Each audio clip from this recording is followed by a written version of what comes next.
On this Friday night, Alberta's pipeline pitch, the proposed route, and how much it could cost Canadians. There is no doubt whatsoever that this pipeline is a project of national interest. Plus, what a poll reveals about the public's pipeline support. Check your checking account. This money could be used for something that felt out of reach. Why millions of Canadians are receiving a new government rebate. Team Canada Countdown, a preview of Saturday's must-win match and which continent is having the best World Cup. Plus, a tailor-made wedding. The stars are out in New York City, where the pop superstar is expected to tie the knot. Global National with Donna Friesen. Reporting tonight, Jeff Semple. Good evening and thank you for joining us. Alberta has just taken a major step towards making its pipeline dream come true. Last night, Premier Danielle Smith unveiled her government's pitch to build a pipeline to the west coast through southern BC. The proposal, submitted to the federal government's Major Projects Office, would follow the same route as the Trans Mountain pipeline from Edmonton. And like TMX, it would be built with a lot of taxpayer dollars. Heather Yourex-West joins us now from Calgary with reaction and the hurdles ahead. Heather. Jeff, while this has been sold as a win-win by both the Alberta and federal government, another taxpayer-funded pipeline comes with some risk, which is why even in the heart of Canada's energy sector, reaction has been mixed.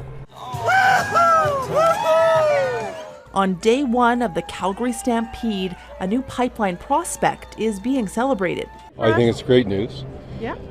It's a long time coming. We need it to supply the world with our oil. It's prosperous for Canada, it's prosperous for Alberta. I think it's just a good infrastructure investment. This is a phenomenal step in the right direction, and it's creating more jobs for Canadians, especially my members, so we're pretty excited about that.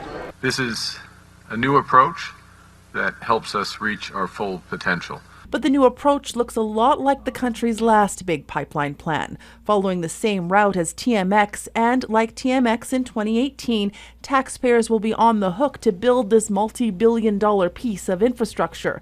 But if we build it, will the oil shippers come? Maybe not, especially with 3 other pipeline expansion projects by Trans Mountain, Enbridge, and Southbow all proceeding as well. That's over 1 million barrels a day, and right now, that is lower risk and probably quicker and cheaper than this big new proposal. The next 4 months are going to be critical to determine if Alberta and Ottawa and the oil sands producers can actually get to a point where they make fundamental commitments to this pipeline. You can't build a pipeline and have it empty, obviously, and we have line of sight now to growing production substantially, and it's a question of bringing on those pipelines, in the right timing and in the right order. Now that the proposal has been submitted, Alberta will start selling its merits to the public as Ottawa begins consulting Indigenous stakeholders along the route immediately. Jeff? Heather Yourex-West at the Calgary Stampede tonight. Thanks, Heather. Federal opposition parties are slamming the pipeline proposal for different reasons. The Conservatives wanted a pipeline through northern BC, which would get the oil to market faster, while the NDP and the Bloc Quebecois are condemning the plan for spending taxpayers' dollars to the benefit of big oil polluters. But how do ordinary Canadians feel? Our David Akin has obtained internal government polling through Access to Information. So David, what do those numbers say about support for a new pipeline? Well, Jeff, this polling was supervised by the Prime Minister's office, the PMO, and the data was unambiguous. A healthy majority of Canadians are ready to back a new pipeline project. Now, the most recent internal polling that we've been able to get through Access to Information is from late last fall, but week in and week out, the PMO was asking Canadians about the Canada-Alberta MOU, about energy projects, and about pipelines. And all of the numbers gave Prime Minister Mark Carney the green light. For example, the PMO pollster asked in November, do you support new or expanded oil pipelines? 2,000 Canadians were asked that in a live agent telephone poll, and 67% of those surveyed said they backed a new pipeline. Just 24% did not. And a majority in all regions of the country supported a new pipeline, including 64% in British Columbia and 56% in Quebec. Now that the details are out, especially about the route and the use of public funds, public opinion might change. But The Liberals knew as they began negotiations with Alberta and BC that would lead to this week's news that they had the majority on their side. Jeff. Okay, so most Canadians seem to support it, but there are still divisions there. So how do you expect this pipeline proposal to play out politically?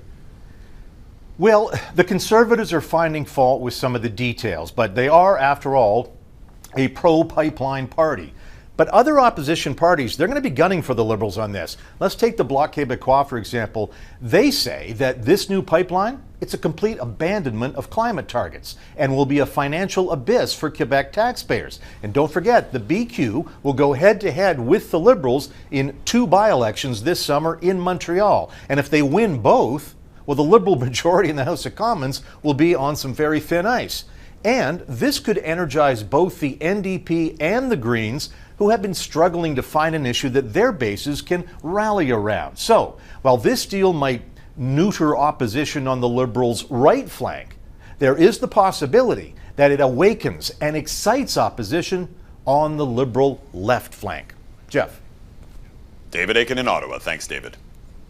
Well, you might want to check your bank account tonight. Millions of Canadians are receiving some extra cash. The first quarterly payments of the new federal Groceries and Essentials benefit are rolling out today. Our Jacqueline Hansen joins us to explain who stands to benefit and for how much. Jacqueline. Jeff, it's a bit of a tomato-tomato situation. This was the GST-HST benefit. Now it's called the Groceries and Essentials benefit. So a different name, but essentially the same thing, except the payments for the next 5 years are 25% higher. So here's what Canadians can expect. These are the annual amounts eligible individuals could get depending on their income. So $679 for an individual, $890 for a couple, and $234 for each child, split up into 4 payments per year. Now, those higher payments are likely welcome news for many. We saw food prices go up again in May, and that is particularly tough for lower income households that already spend more of their income on food than people with higher incomes. This benefit isn't going to fundamentally change that. But one personal finance expert I spoke with says it'll still help. This payment, as much as you may be getting, could be eaten up in 1 grocery shop or maybe maximum 2 grocery shops. So it's not exactly going to change the game for Canadian families, but this money could be used for something that felt out of reach before it arrived in your bank account. And Jeff, Canadians don't need to apply for this benefit. They just need to file their taxes. So file on time and don't leave money like this on the table so you can put some other good stuff on that table instead. Jacqueline Hansen in Toronto. Thanks, Jacqueline. Heat warnings are in effect again today, stretching from southern Ontario to the Maritimes, where temperatures up to 34 degrees were the hottest in the country. An international group of climate scientists with World Weather Attribution found the heat dome that's enveloping eastern Canada and the U.S. would have been virtually impossible without climate change. That same heat wave also fueled thunderstorms in Montreal overnight, knocking out power to 130,000 customers. Fairgoers, the event has been postponed. We will reopen at 5 p.m. The heat is even more intense south of the border, with temperatures approaching 40 degrees in Washington, D.C. And as a result, celebrations marking America's 250th birthday were put on hold for several hours today. France, Belgium, and the Netherlands recorded a combined 3,700 excess deaths during the heat wave, and authorities say that number is expected to rise. Officials say the heat wave that gripped much of the continent last month was the worst ever recorded in Europe. France, where air conditioning is uncommon, was hit hardest. French authorities reporting 2,000 more deaths than they would normally see in a single week.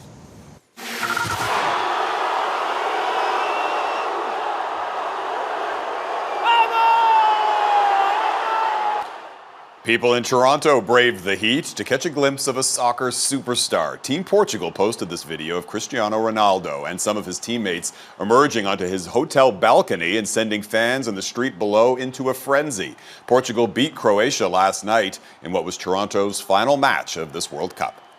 And the biggest match in Canadian soccer history is now less than 24 hours away. Team Canada is the underdog, taking on Morocco in Houston tomorrow. All three North American host countries, Canada, the US, and Mexico, have now advanced to the final 16. But as Eric Sorensen reports, one continent in particular is dominating the tournament. They gathered Friday morning, iPhones recording just to see a bus, knowing Cristiano Ronaldo and his team were in there. That is soccer fandom. It follows one last exciting night for Toronto as a World Cup host city, sending fans of Portugal away delirious. Ronaldo is the best!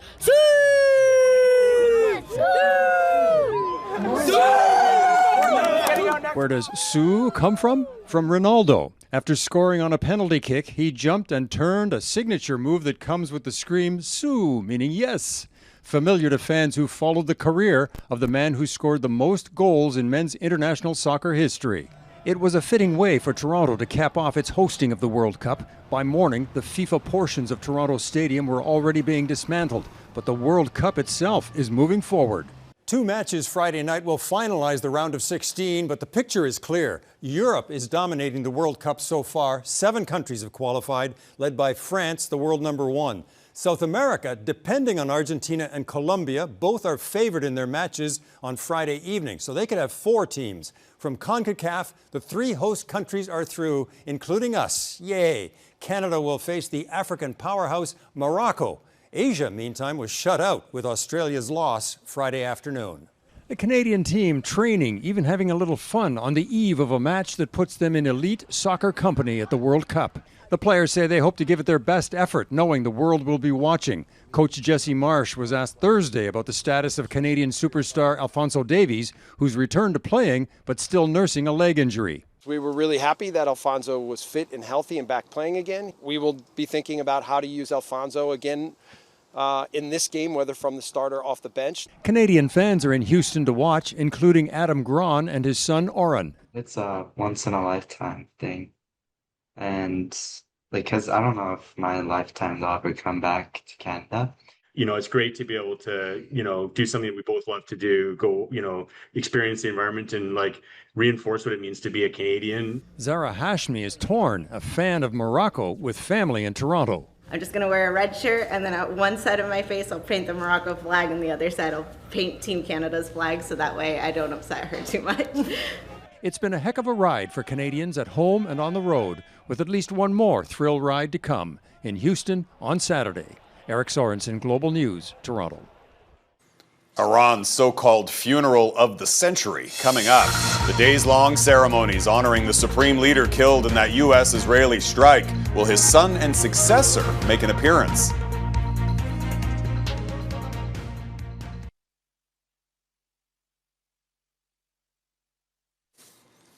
Well, now 4 months since he was killed in a U.S.-Israeli strike, a funeral is now finally getting underway for Iran's Ayatollah Ali Khamenei. The supreme leader was killed at the start of the war. Leaders from across the Middle East and around the world have arrived for the multi-day memorial.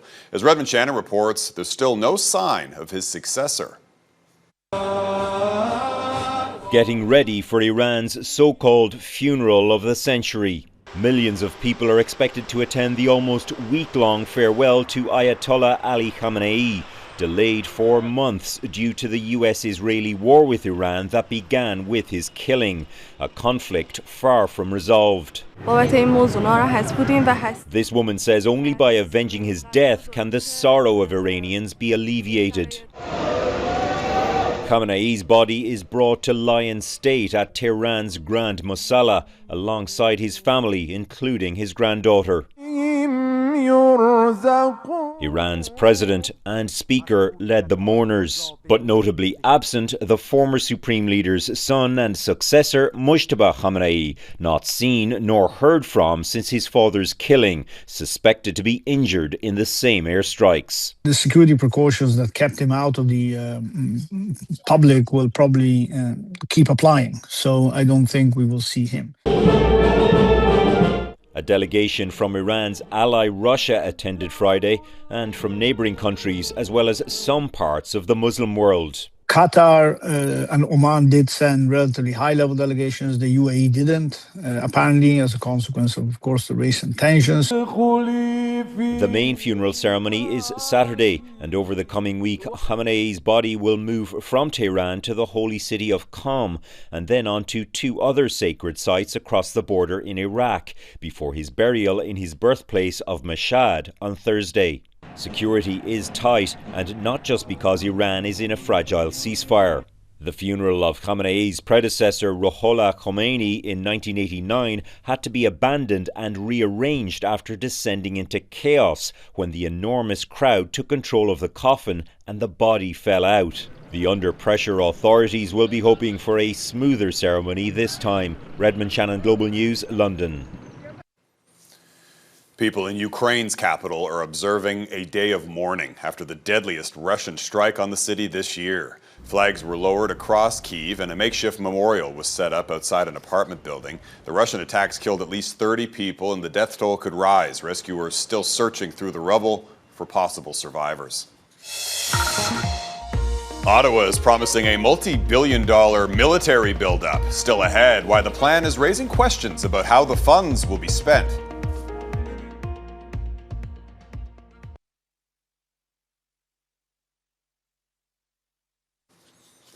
Canada's Prime Minister is set to meet his fellow NATO leaders in Turkey next week. Mark Carney recently announced Canada's goal of spending 4% of GDP on defence by the end of this decade. But to achieve that, many billions of dollars will need to be spent, and some economists have warned that tax increases may be inevitable. As Mackenzie Gray reports, the government is resisting calls to provide details on how the money will be spent. It could be the next big purchase for the Canadian Armed Forces. Airbus, just one of many companies putting their hands up to try and cash in on Ottawa's massive military buildup. Before we used to say it's, if you will, it's been, it's made for Canada. We're trying to take to the next step now where it's really made in Canada and made for Canada. A mantra many companies are using to try and catch Mark Carney's attention as Ottawa plans to meet new NATO defense spending targets. We have moved to meet the 2% target, as you know. We already meet the 1.5% target for defense resilience, defense industrial. We have a track to getting overall 4% by the end of this decade. Commitments the Liberals refused to back up. There were no defense spending targets outlined in the spring economic statement or budget 2025. The finance minister's office won't say how many billions they plan to spend annually, telling Global News they're not in a position to scoop forthcoming announcements or numbers. My first budget was the fall of 1977, when out of university I joined finance. I've never seen a case of less transparency over a budget thing. And it seems to be pretty simple. Just show us the number. While the Liberals won't show the numbers, we decided to crunch them. Canada will need to spend over $156 billion a year in 2030 to hit Carney's target of 4% of GDP in defense spending. That's a $34.9 billion increase in annual spending from 2025 to 2030. Just that jump. More than the yearly cost of the Canada Child Benefit. I think at some point it's inescapable that we're going to have to raise taxes, or I don't even know we can cut spending elsewhere enough. And we're not the only ones asking for more details. The Parliamentary Budget Officer has sent 3 separate requests to the Defence Department about spending, including on NATO targets, but no details have been provided. A lack of transparency the former PBO has called a failure. We're making an historic reallocation or making national defense an historic priority because of the NATO commitments. There is no spending line anywhere in this document in terms of that it's related to NATO spending.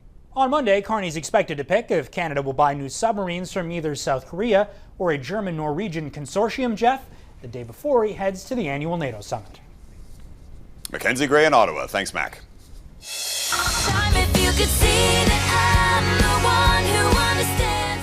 Is Tay-Tay tying the knot? Still ahead, all eyes are on Madison Square Garden tonight, where Taylor Swift is expected to get hitched.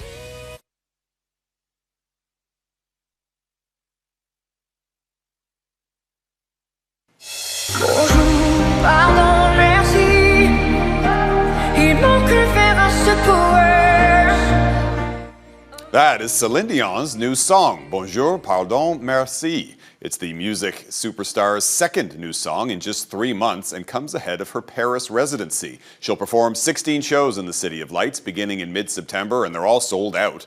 Dion was diagnosed with stiff person syndrome in 2022. The rare condition affected her ability to walk and sing. She returned to the stage with an emotional performance at the 2024 Paris Olympics, and she's continued her comeback ever since. Well, this weekend, on July 4th, marks the United States' 250th birthday. Numerous celebrations are planned, but the hottest ticket in town isn't Independence Day, it's a wedding for Taylor Swift and Travis Kelce. The event in New York is shrouded in secrecy and security, but all signs point to a massive bash. Heidi Petrajik now on the anticipation and excitement for Swifties around the world. Music sensation Taylor Swift has sung about love for 2 decades, and now it seems she's saying I do to NFL star Travis Kelce in a star-studded celebration. This is the American royal wedding at this point. Activity at Madison Square Garden tipped off Swifties that the nuptial soiree would be happening here, with deliveries of food, decor, a gown, and even props like what appeared to be a bed. Presidential-level security keeping everything under wraps. We saw some stuff come out of some trucks. We don't know what it is. At one point I was convinced they were in one of the boxes. Maybe that's how they're getting it. I love the way that she's managing what we know and what we don't know. The author of Taylor's version says the venue choice makes sense. And she has arranged to get as much privacy as she can get. Those guests started arriving at Madison Square Garden Friday afternoon. She does have a lyric in her song, The Lucky One, where she says, chose a rose garden over Madison Square. Like so many fans, Torontonian Chloe Wolchuk can only watch from afar. I have FOMO. I have so much FOMO. Although, spoiler alert, the New York Post reports the lovebirds already exchanged vows in private before the festivities. Even so, Friday's big bash will cost big cash. Taylor's takeover of the venue has a price tag of roughly $1 million, and the wedding total could be upwards of $12 million. Perhaps what prompted the pair to announce they're donating $26 million to charity, Swift's lucky number times 2. I hope she's happy and has fun. What do you guys think? I think they'll be happy together. After watching their love story unfold, this enchanted evening is another chapter in the life of a showgirl. Heidi Petrajik, Global News, Washington. And that is Global National for this Friday. I'm Jeff Semple. Tonight's Your Canada is tilting in Newfoundland and Labrador. Thanks for watching. Have a great night.